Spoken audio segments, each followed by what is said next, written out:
શું કહેશો આજની આ રેલી આ વિરોધ કેટલા સમયથી આજે માંગ હતી અને આજે કેમ આ પ્રકારે રેલી કાઢવી પડી?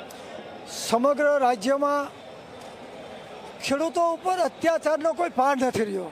ખેડૂતોના દેવા નાબૂદ ન થાય, કુદરતી આપત્તિમાં યોગ્ય વળતર ન મળે અને હાલની તારીખમાં જે ખેડૂતોના ખેતરમાં સરકારના આતંકવાદને કારણે ખેડૂતોના ખેતરમાં વીજપોલ કંપનીઓ વીજપોલ નાખી રહી છે, એના વિરોધમાં આજે ગામે ગામથી ખેડૂતો ઉમટી પડ્યા છે.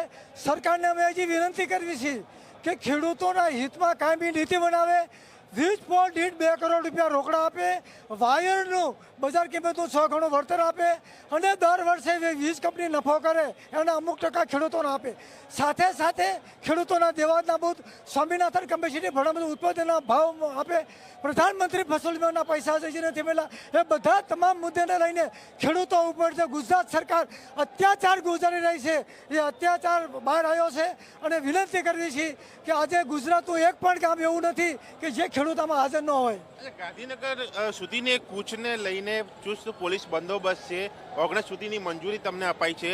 આગળ ગાંધીનગર જવાના છો કે શું? અને પોલીસ ધરપકડ કરે, અટકાયત કરે, એ ઘર્ષણ થાય તો શું? કાયદો વ્યવસ્થા પણ જળવાવી એટલી જરૂરી છે.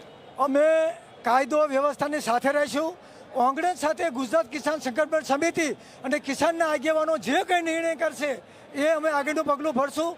શોર્ટમાં કાલે બાદલ છાયે હે સંઘર્ષ કે દિન આવે છે.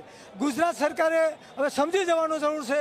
ખેડૂતોના દેવા નાબૂદ કરીને 5 કરોડ રૂપિયા 5 લાખ રૂપિયા વળતર આપે અને વીજ પોલ કંપનીને હટાવે, એ જ અમારો.